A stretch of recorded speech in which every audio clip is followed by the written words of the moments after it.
contar um livro para você.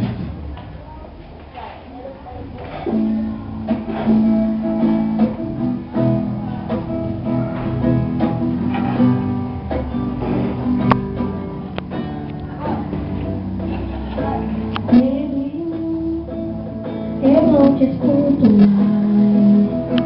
Você não me leva a nada. Sem medo, eu não te escuto mais. Você não me leva a nada. E se quiser saber pra